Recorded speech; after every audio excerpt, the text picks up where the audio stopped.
Thank you for the introduction, Tamar. I can just say that we're studying jungles for a couple of years, for about 4 years, is a very good training for working in a university after that. It's one of the best trainings you can have.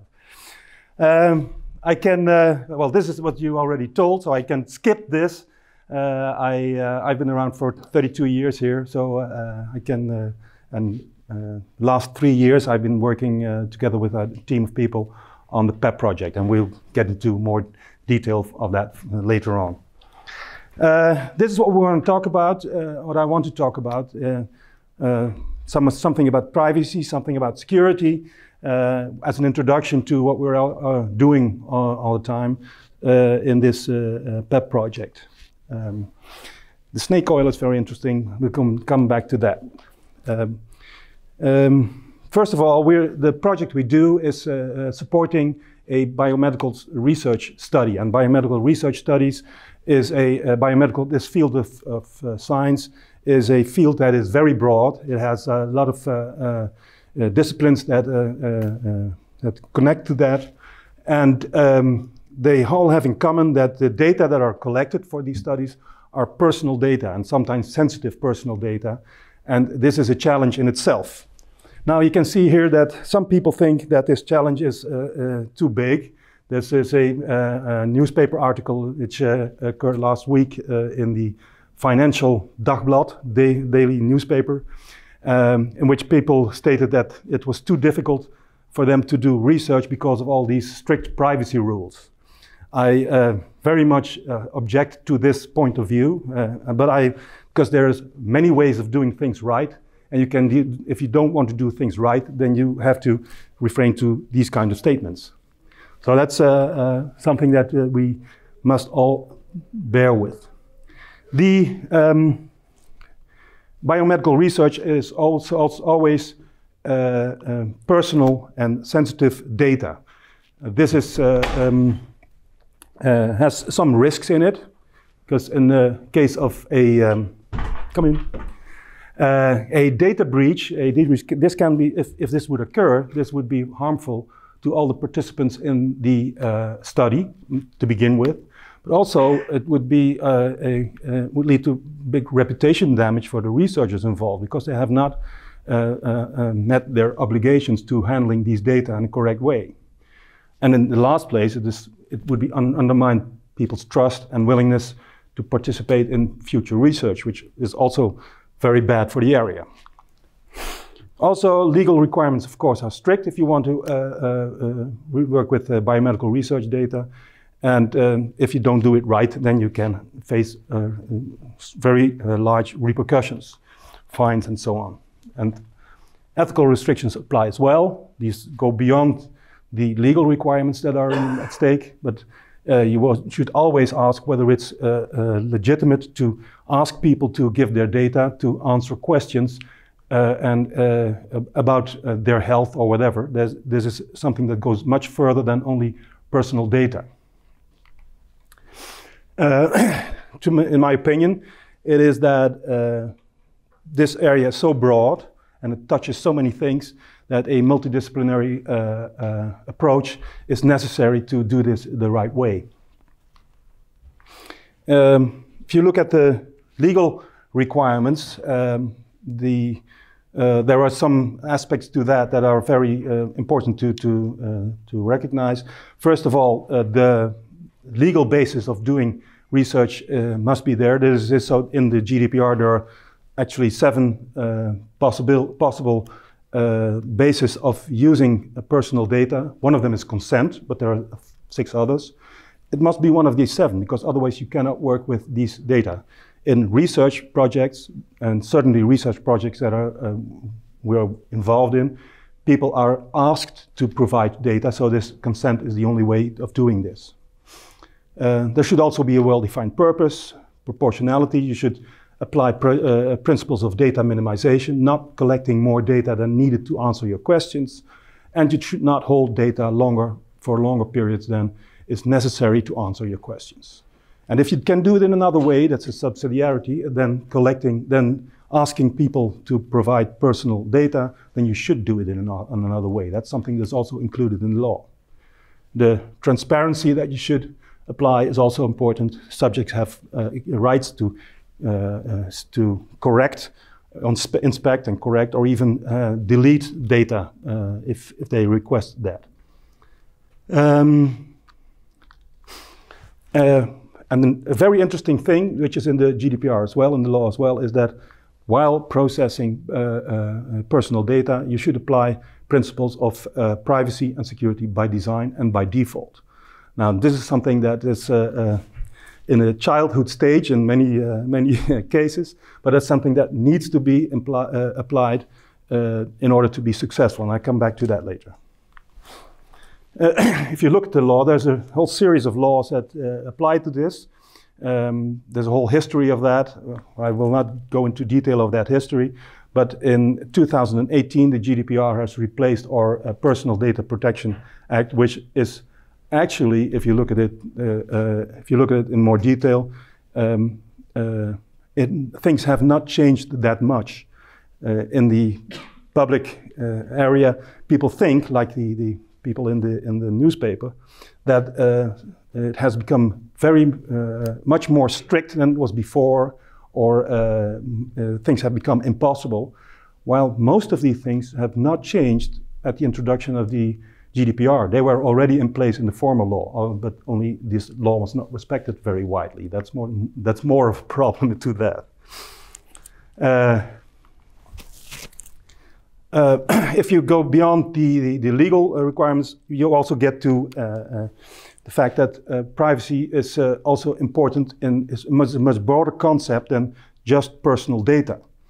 Helen Nissenbaum has published quite a lot about this, and it said this about privacy, which has significance in a certain context, and it's privacy in that way is not an absolute concept. It's not about keeping things secret, because it's more about what you want to share and what you don't want to share as of information.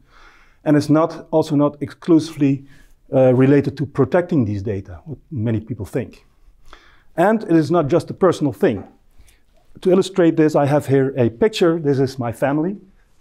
Some of you know my family, but this is me. I have tried to pseudonymize these pictures a little bit, but this is me, my brother, my sister, and my children and my grandchildren. Now, I am very fond of genetics, because I'm a biologist, as Tamar said.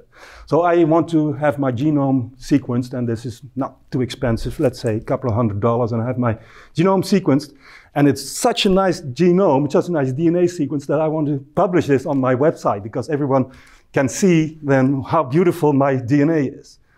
This is not a personal decision, because if I do this, I publish 50% of my siblings' DNA, 50% of my children's DNA, and 25% of my grandchildren's DNA, which I don't think they would appreciate if asked. So my grandchildren don't know yet what they should say.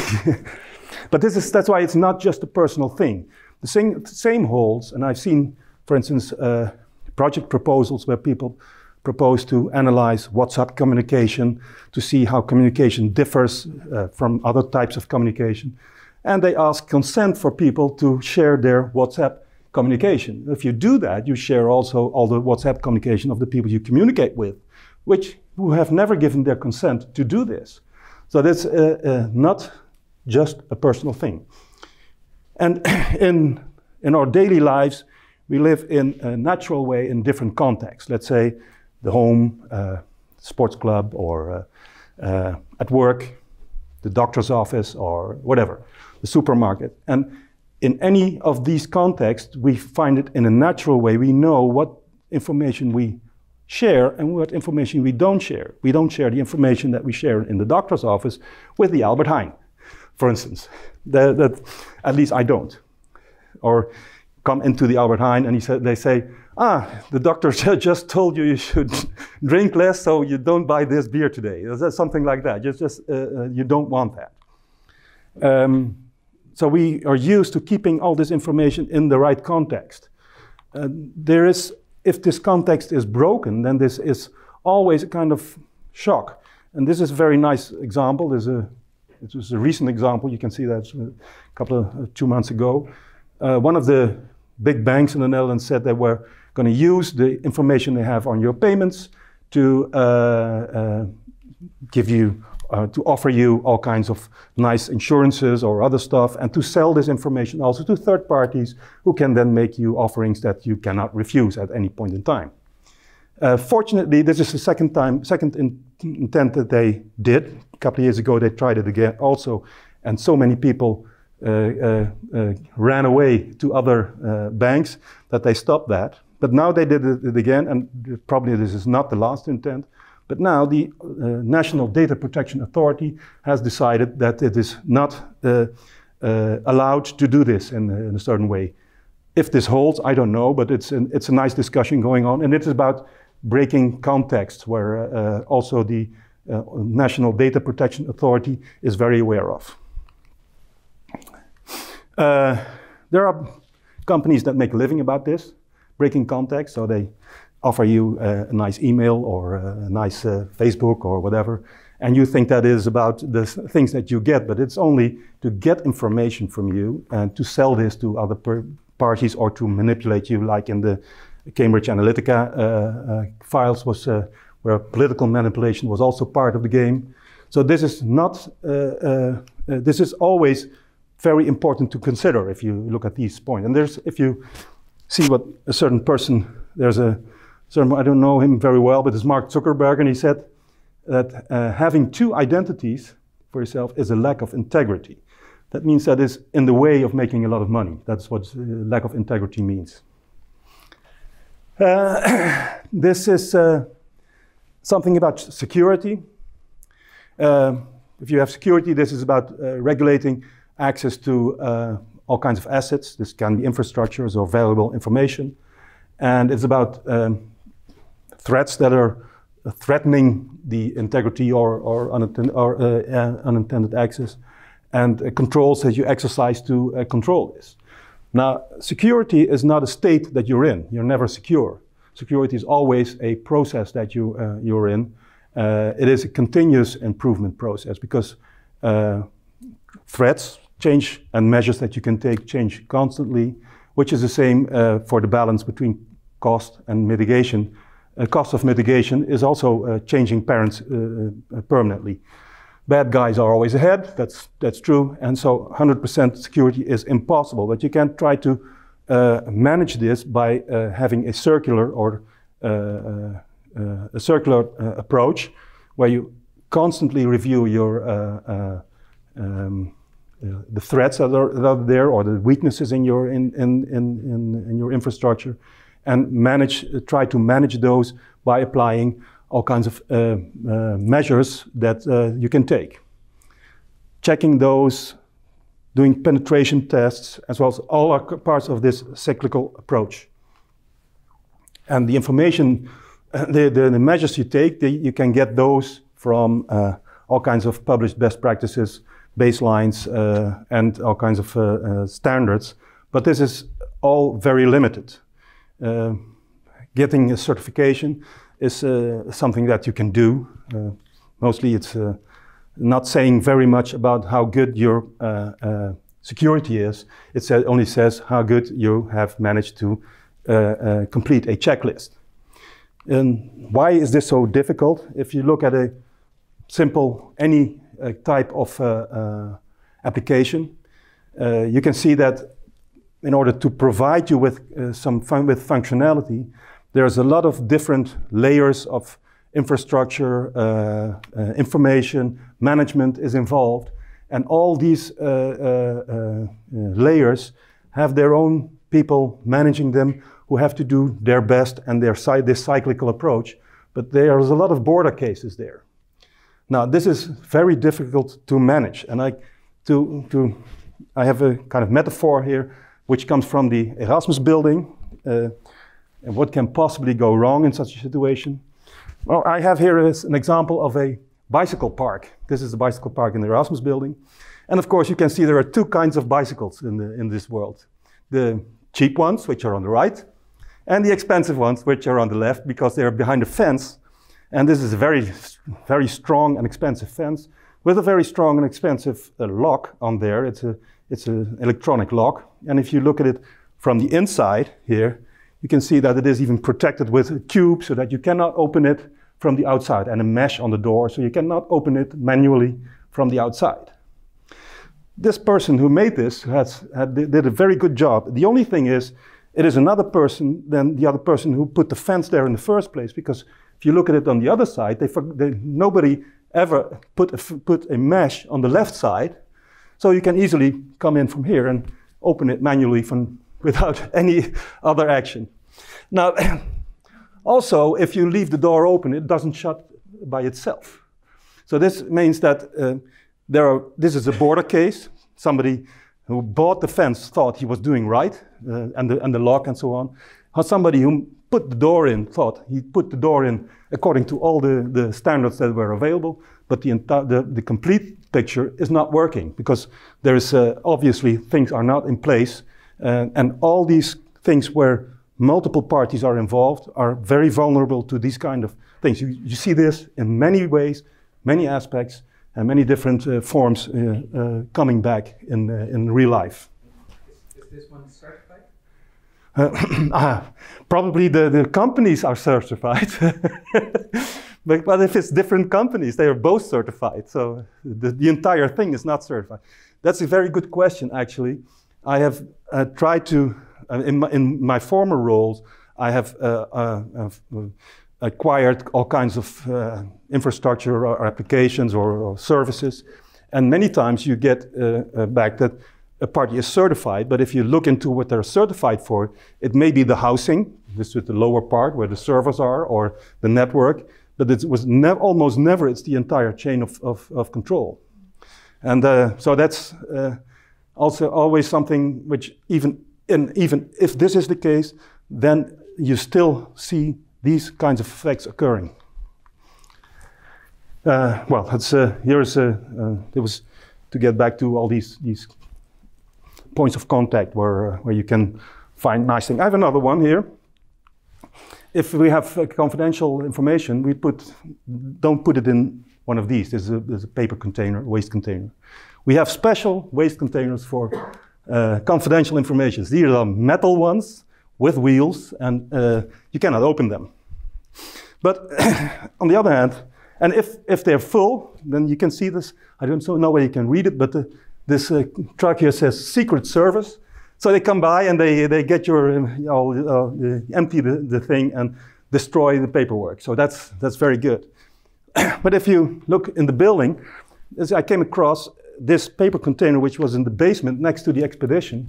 It has been standing there for more than 2 weeks without any supervision. So if I would come by with a small van, I could roll it in and take all these confidential information that was disposed of and rolled out. So this is obviously a form of a data breach.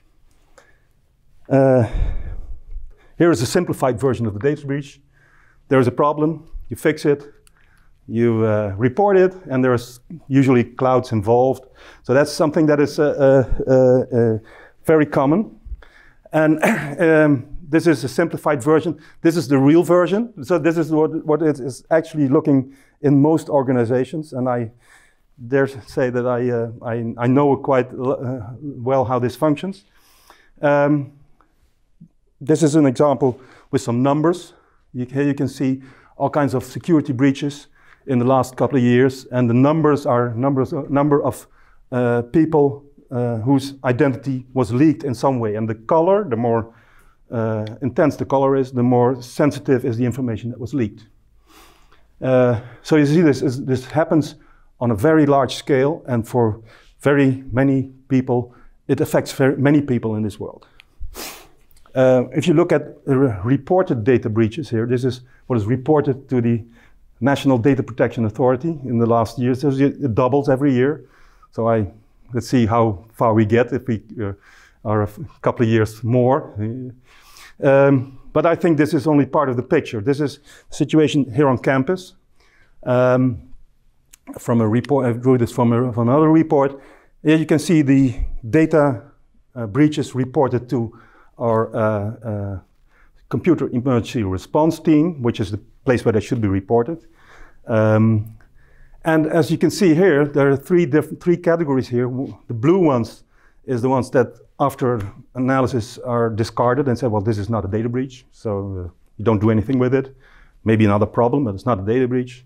The red ones are data breaches that are not very severe and should not be reported to the DPA, and the green ones are actually reported. So there's about 20% is reported to the DPA. So we can, if this is the case in everywhere, which I don't know why it shouldn't be, but let's say this is the case, then you should already multiply these figures of the Data Protection Authority by 5. But I think that this is even a very conservative estimate of real numbers of data breaches in organizations, because most of them don't get reported, and then you don't know. What you don't know, you can't report. So this is the top of an iceberg. I have some examples here, also recently drawn from recent press announcements. This is 16 million patients, medical images of 16 million people were freely accessible over the internet.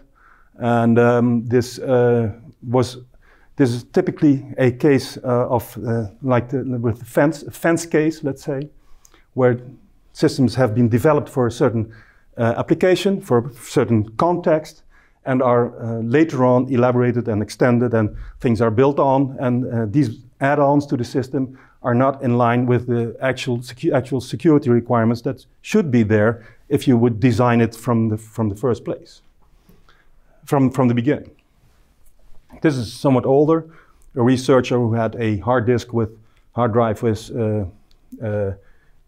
data from 800 cancer patients. He left it in his car, and it was stolen from the car, which is, and it was of course an unencrypted drive, which is also unthinkable. Here's also another interesting one. This is a hospital in The Hague, where a national TV celebrity was admitted with some personal problems, and I don't get into the details, but her condition was leaked to the press. And this was a reason for an investigation. And the investigation showed that over 30 people who did not have any relationship with this person had looked into her medical file and had reported things or leaked things. Some of them had leaked things to the press. So this is why, because this was not in order in this hospital, they got a fine of 450,000 euros for not doing things right. I would argue that most hospitals in the Netherlands should receive these fines because they don't have it much better than what is seen here. That there is much to learn is because the same hospital some weeks later is that these papers, which are papers containing all kinds of information about patients, their condition, their treatment, and so on, were found in a shopping cart in the Albert Heijn with a shopping list on the back. So people thought, this is nice paper that we can use for other purposes. And once the groceries are in the cart, I can leave the paper there. So this is, there is a lot to learn. Why do I show this? This is all these kinds of data breaches are actually a symptom of things that go wrong in here. And I'm not going into detail on all of these, but you can see these are things that are not that strange to see. Let's see the authorizations too broad, which was in the hospital case, or copies traveling around with the other hospital case with all the shopping lists. Now, all kinds of things that the changing of context, which was also in the imaging systems, was one of the reasons. So you see, all these things are actually symptoms of the data breaches that result are symptoms of things, of processes that are not in order in any organization. There's one in red, which is the wrongly addressed email. That is good for about 50% of all data breaches in the Netherlands and also on this campus, which is why it's such a nice application. The only thing to master this is to apply principles of privacy by design when designing systems or applications or whatever. This is work done by Jaap Henk Hoepman, who is also in iHub, and he probably will talk about that later sometime. I hope so. If you handle personal data, you should apply all kinds of a number of strategies to reduce the risk that you take by handling them, which is to minimize data, to separate all kinds of information that does not belong together or should not be kept together, aggregate where possible. So if you use aggregate data, you can get rid of the original personal data and hide data from unintentional access. And there is also another number of process design strategies that you can follow. Of course, informing the subject of what is done with their data and why they are processed in the first place. The control that is exercised over the data should be also formally done. And all the rules that apply to using the data should be enforced, and you should be able to demonstrate that you have done it right. If you apply all these strategies in designing an application, you remove a lot of risks from the firm from this table here. In which I get to the Parkinson op maat project. Tamara already mentioned this. This is a biomedical study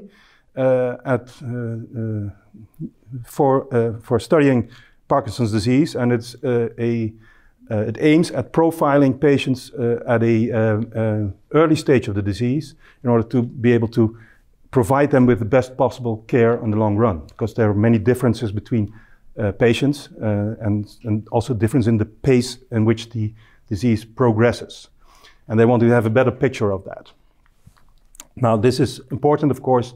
It is a disease that is, the incidence of the disease is growing in an alarming rate, which is partly due to the fact that we get older, but also partly due to the fact that there are a lot of factors in industrial societies that induce, or at least are correlated to the Parkinson's disease, like all kinds of things in agriculture and also in cities.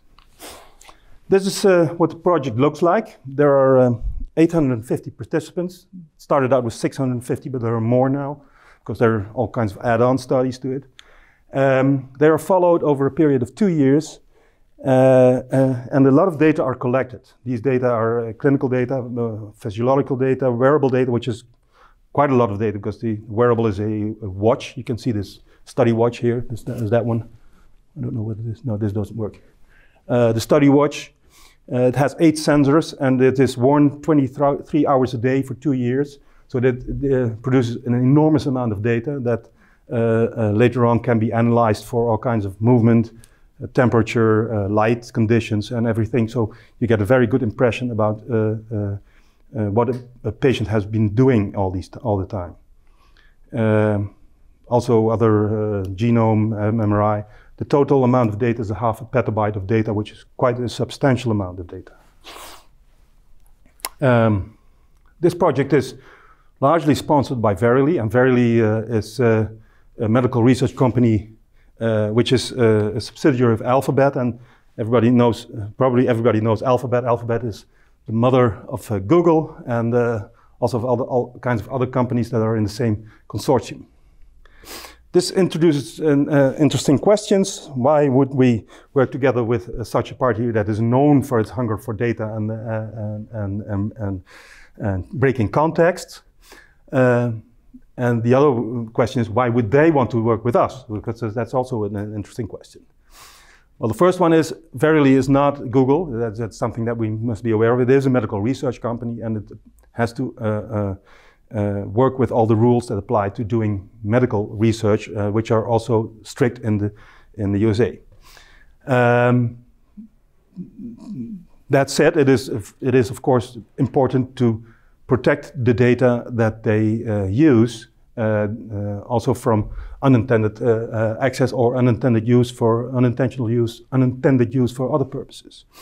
The reason why they want to work with us is because the Radboud UMC has a very big network, the Parkinson Net, for supporting people with Parkinson's disease, but also because one of the founders of Google, Alphabet, which is Sergey Brin, knows that he has a high risk of developing Parkinson's disease. That's why he personally sees to it that there's a lot of money invested in investigations into Parkinson's disease. We got a board, Digital Security, now iHub, the PEP project, to develop infrastructure and software to handle these data in a privacy-friendly way. And of course, we did not want to be paid by Verily or Google or whoever. So we got, fortunately, we got a subsidy thanks to Thea, who's sitting over there, from the provincie of Gelderland. And they financed our project so we could make a start. And of course, there are other sources of money as well to do that. The university, of course, also provided a substantial amount of resources. And that's why we have an autonomous position in this project to act independently from Verily. That does not mean that we don't work closely together with them. We do that, but it's our call if decisions have to be made. What we're building actually is a data repository. And the data repository, this is a diagrammatic representation. Here you can see the whole process from collecting data, collecting samples and data, and producing data from these samples. And all these data are stored in a data store. And from the data store, researchers can get information and analyze this. And if they derive data from that, they can put this back in the repository so other researchers can use it as well. So there are two main functions: sharing data and ensuring scientific integrity, because once you put something in the repository, it never leaves there anymore. So that's a very important aspect of it. There are a number of challenges. First, protect privacy and personal data of participants. This is number one. But also, of course, number two, to enable the use of the data. But there are some interesting other things to consider, which are more in the legal or in an ethical way important, and especially in the legal way. Rights should be, how can a subject exercise rights? And which kind of obligations has the primary controller, the one who actually collects all these data, if data are shared? This is a very interesting topic. It has led to a lot of discussion, and there is a lot of work done and to be done on this in this area. If you build something like this, it is for a long time, because building a data repository means that it has to be there for the next 25 years, because that's the lifespan of these data, and maybe longer, because and if you want to do this, you have to have strong foundations. This is a temple in Sicily, the Temple of Concordia, which is there, has been there for 2,500 years, and it is still there, although there are quite some earthquakes and whatever. So it is because it has a very strong foundation. We try to build the PEP system also on a strong foundation. This foundation has actually 4 aspects, and first is that people who enter into the research project do this by free choice. The second is that governance should be very well accommodated for. The third is that people wanting to use these data must sign and respect data use agreements, and data should be protected and pseudonymized in order to be able to share them.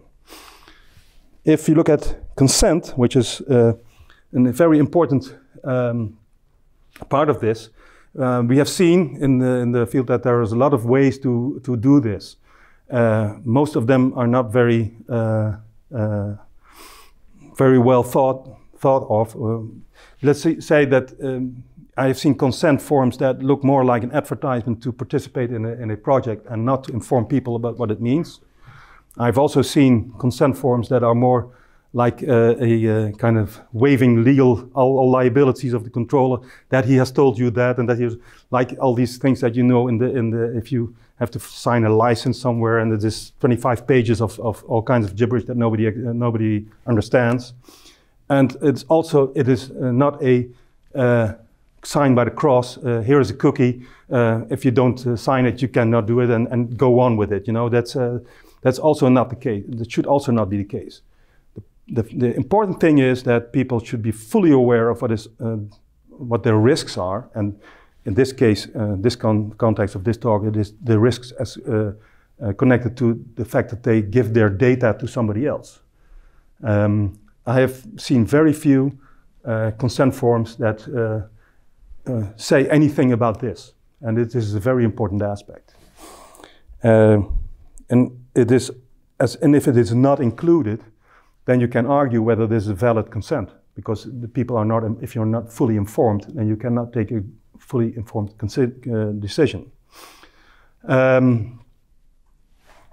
The second pillar is the governance.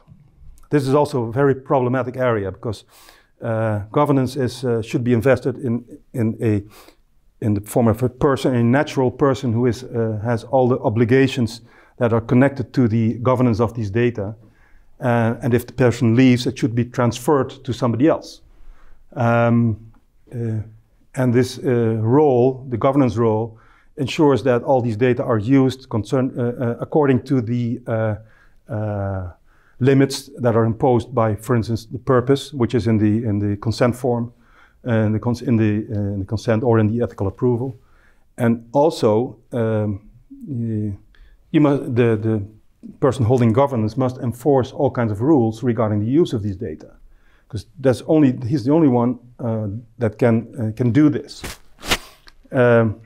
Next to that, the governance holds that if you want to operate such a repository for 25 years, this requires quite a lot of resources, 0.5 petabyte of data and a server infrastructure to serve this for over 25 years, and then we're looking at massive amounts of money that will require, and nobody thinks about that when they start a project from the beginning. Sorry. The next area, which is also still quite a lot of work to do, is that data use agreements are very important. If you share data with someone, that person that person actually acquires the controllership over the data. That means that a lot of things that you thought you have lost at that point in time in terms of control over the data. So that's what you have to repair in a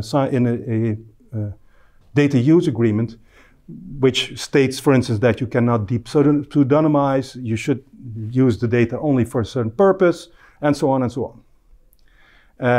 These kind of data use agreements are very difficult and very expensive to make. That's what I know from it. A lot of work to be done. And then we come to data protection and pseudonymization, where the PEP system comes into the image. If you look at research data, then if you want to apply the principles of privacy by design, then you should at least encrypt all your data so that they are not usable if you're not entitled to use them. And you should pseudonymize them in such a way that directly identifying information is stripped. Well, encryption, of course, means that you cannot read them unless you have a key, and pseudonymization means that you replace all identifying information with a meaningless identifier. The PEP system we started building that in the digital security group, and it is now the design and development team is now part of iHub, the iLab. Before going any further, I want to say something about the encryption that we use. Encryption is traditionally, there are two types of encryption that are often used. This is one. This is the shared secret encryption. There's a person A who wants to share something with person B, and there's a key, and you encrypt the text that you want to share into a ciphertext, which is unreadable, and you hand over encrypted for a file and the key to somebody else, and somebody else can use that key to decrypt it. If another person, C, would like to have the same data, you give him the same file, same key, exactly the same key, and he can also get the data. Of course, this is open to wandering data, because the key and the data themselves are one to one is connected to each other, and everyone who has this can share it further on with anyone else. This tends to leak in a very simple way. So it is not very usable for data repositories. The second type of encryption is private public key encryption. That means that there is always a key pair. A wants to share something with B, and B has two keys, a public key that he can give away, and a private key that nobody else has. And if I want to encrypt something for person B, I use his public key. I encrypt the data with the public key, and person B can decrypt the data with his or her own private key, which nobody else knows. This is a very effective way of doing things, but not for a data repository, because if I want to give data to person C, I have to encrypt the data again with the key from person C, and then person C can decrypt it. So, and if you have a lot of users and a half a petabyte of data, this is a no-go area, because it's not scalable at all. The third way, and this is a new form of encryption that was developed by Bart Jacobs and Erik Verheul, is polymorphic encryption. This means that you have a key to encrypt data, and at the time that you encrypt data, you don't need to know for whom they are intended. And at the time you want to give someone access, you can construct a special key and give it to someone and say, okay, I can decrypt these data with my special key. Person C, you can also construct a new key, which is different from person B's key, and person C can also decrypt the same encrypted file. And you can have an almost infinite number of people or users having different keys to decrypt the same encrypted data. Before we move forward, yeah? How is that more efficient than the second type? Because each time you have to create a new key for people who want to read the data. Yeah, in the polymorphic scenario, I have to only encrypt once and make keys. And in the public-private key scenario, I have to encrypt the data every time I want to share them. And encrypting half a petabyte of data is quite some work. I mean, so that's not scalable. The second thing about encryption is the key to encryption, as stated here, is the key. This also the question is who has the key? Because you can encrypt whatever you want, but if somebody has access to your key, then that is a bit of a problem. In the PEP system that we're building, there is a distributed key management. This looks like a little bit of a difficult, we're not going into all the details here, but there are the essence of this is there are three parties managing keys, part of the keys. And if a user, which is here on the left side, wants to get data, these three parties will have to supply the user with part of the key. So they all have a part of the key. Which also means that none of these managing partners has any, by itself, has access to the data. Only the person holding a legitimate key can have access to the data. Which is very powerful, because that means that you can put these data anywhere, in the cloud, in the Google Cloud, or in the Amazon Cloud. There's not the organizations managing these data or storing these data cannot have any access to the data themselves. They can have access to the data, but not to the decrypted data. They have no way of decrypting this. And of course, there are always keys from which very important keys are derived, and they are stored in a hardware security module, which is the black thing on the top, which is a special system that blows up when you try to tamper with it. So then no one has any access to those keys anymore. There's more to that, but that's for another time. This is the way why, by distributing these keys, you make sure that none of the managing partners in the entire system has by himself access to the data. This is about pseudonymization, which is pretty simple. You have data which you collect. Of course, while collecting data, you know who they are, and you can pseudonymize data by replacing the directly identifying information by meaningless identifiers. And if you have a researcher A gets some identifiers, a researcher B might get other ones. What you do is you preserve the linkability of all these data, because you want that as a researcher, you want to know which data are from the same person, but you don't know who it is. And there's another thing to that data themselves should also be pseudonymized. A good example for this is the MRI scans. If you make an MRI scan, which is a number of images that are sections from your head, if you put these all together, you also get the information about your face. You can also see your face on those. So before sharing these data, they have to be pseudonymized by defacing all these images, by getting the information out that is would enable you to identify someone. And the other thing is that reversibility is also a requirement, which is there. If a researcher finds something, let's say in an MRI scan, he sees that there is an aggressive tumor in someone's head, then there is obliged to report this. Then you should be able to get back from the pseudonym to the original person. So that's also a requirement. If we get back to the data repository, we can see here how these requirements fit in. There is different contexts, like the collection context, the production context, the storing context, and the processing context, where all these things intertwine nicely with each other. Oh, sorry. I pushed the wrong button. What you can see here is that the assessor, of course, must have identifiable information, because he has to make sure that the right person is in front of to him or her to get the data that you need. So there's also mostly clear text information.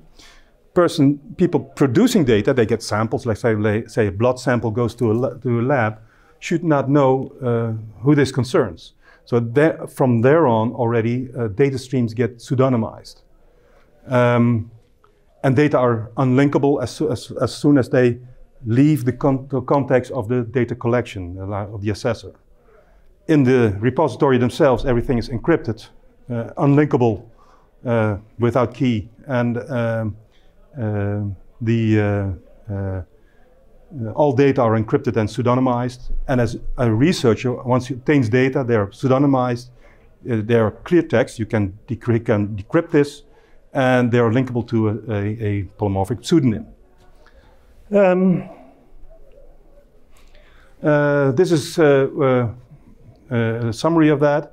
The polymorphic encryption that is done is applied as close as possible to the data source. In the future, we hope to do this in the data source. Let's say that the watch itself can already apply polymorphic encryption. Unique keys are constructed for different data and different users.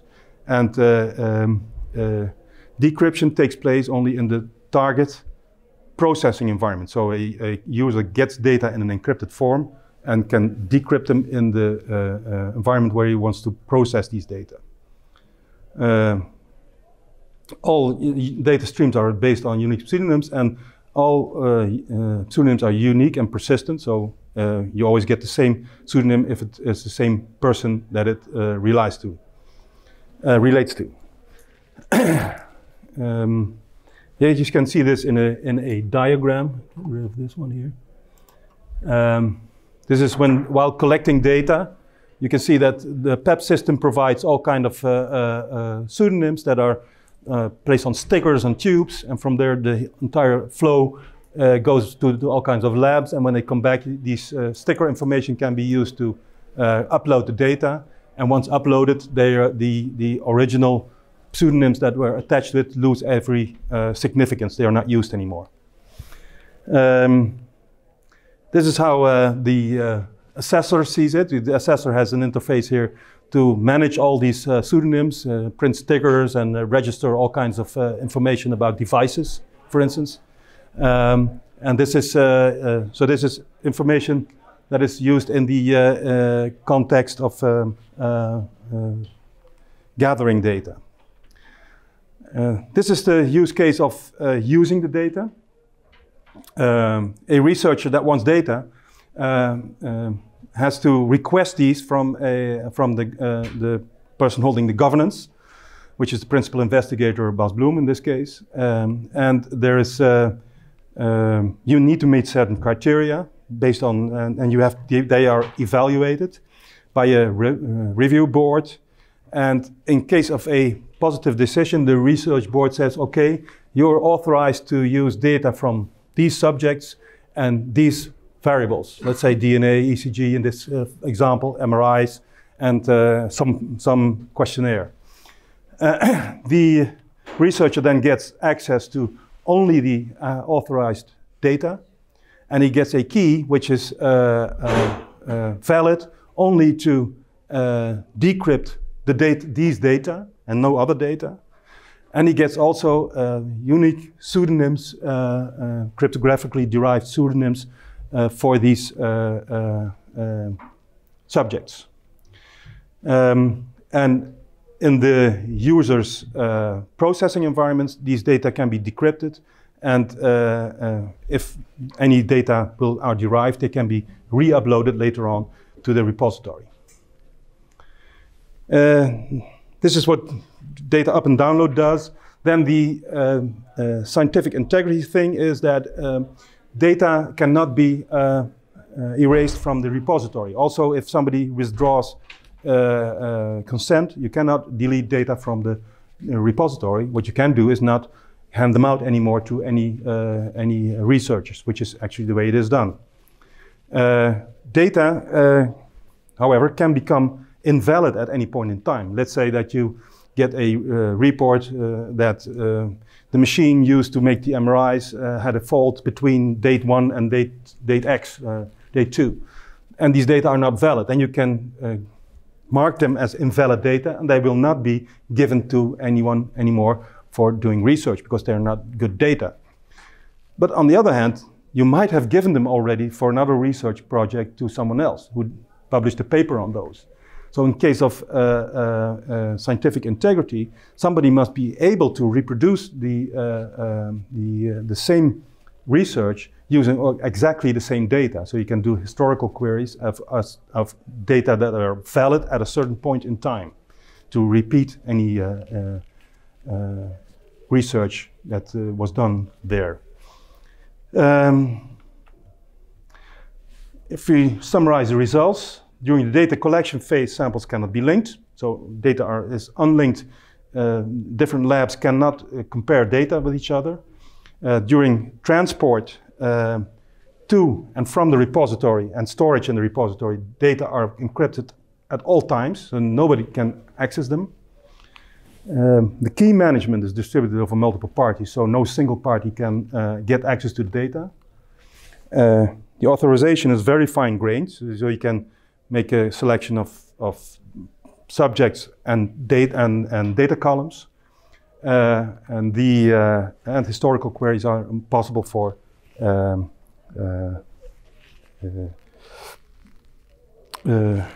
scientific integrity reasons.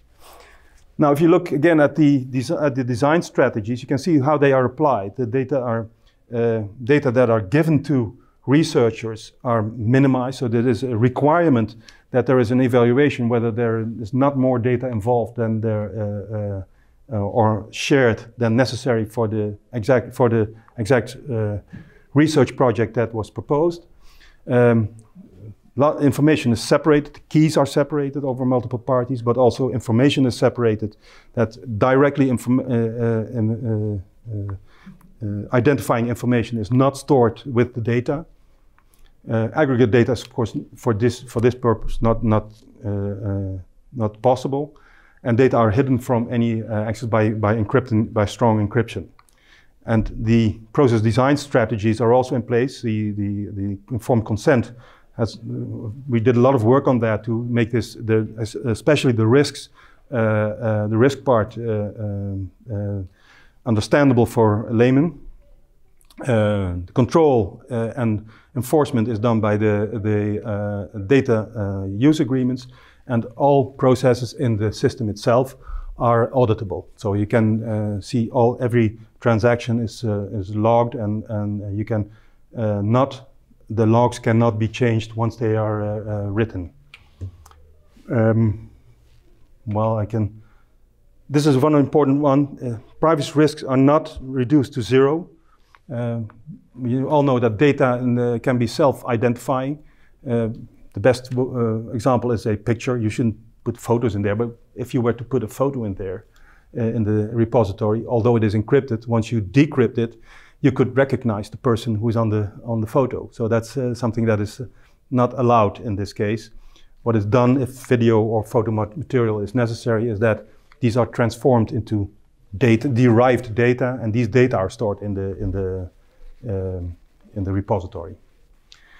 Of course, if two scientists would have about the same data and they have different pseudonyms for the same person, but the data are the same. So if you have the best way is if they both have the total genome sequence of a certain person, that is equal to another one. If another researcher gets the same data, the data is exactly the same. So even if they contain two different pseudonyms, everyone can see that they're the same person. That is something that you have to do. You cannot do in a technical way. There's no way to do this to avoid this. So that's what you have to do in these data use agreements to avoid that these things can happen. That's why where I got to the snake oil, there's no technological solution that cures everything in this respect.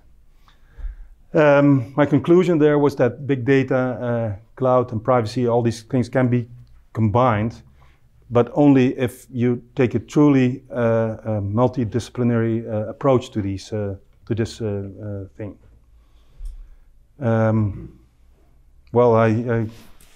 No, I can still do this.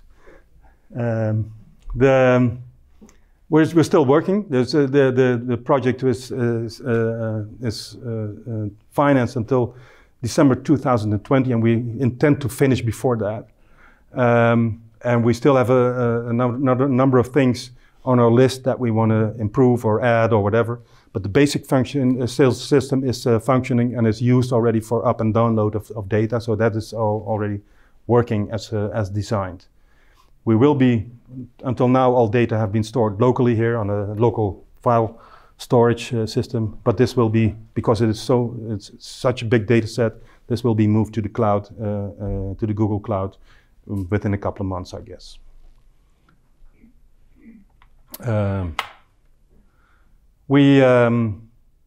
This PEP pilot, what we're doing is, for us, it's a pilot because it's the first implementation of the system.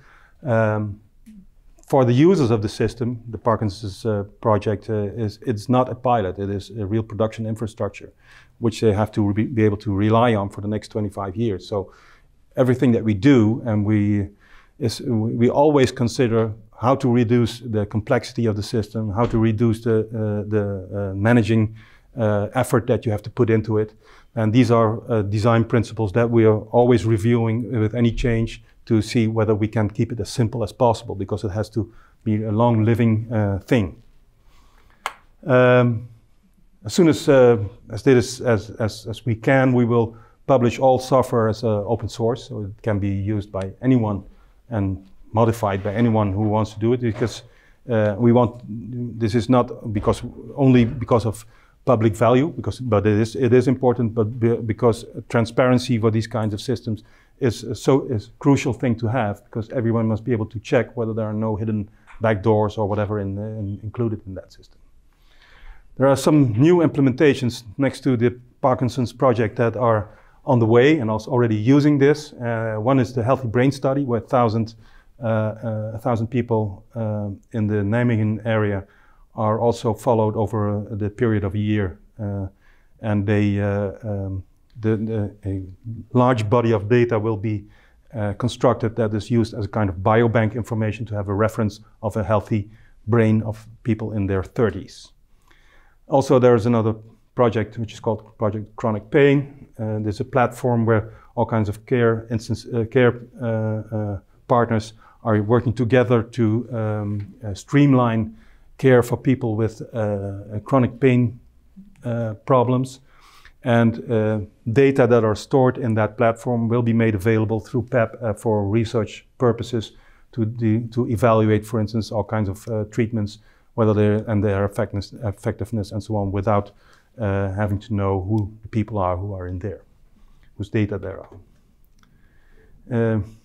After that, we will be, is our intention to design and build a more general system. What we're doing now is building a data repository. The technology has much more potential uses, but what we do is first do this, and then we see we take it from there once we have finished that. As you have seen, there's a lot of topics that are strongly connected to the purpose of iHub, which is consent, governance, data use, data protection. I've put the last one there, which is, I think, should be there as well. Psychology of handling risks in natural life. A lot of things, and in digital life as well. There's a lot of things that go on there that need to be studied, because there's somebody who would find out how this works would touch a holy grail and would get very rich, I suppose. These are the people working that have been working on the PEP. I want to share this with you, on the PEP system, and are still working there. And they love doing what they do, so they're very happy people. The good news is that this, for all those people who want to rush to the bicycle park to save their bike from being stolen there, this leak has been patched later this week or last week. Unfortunately, this one has not. It's still, but one at a time. This one has solved itself because the container is gone. So where it is, nobody knows. The problem is solved. And that's what I wanted to share with you today about a lot of things. So maybe there are some questions. I can imagine there are a lot of questions.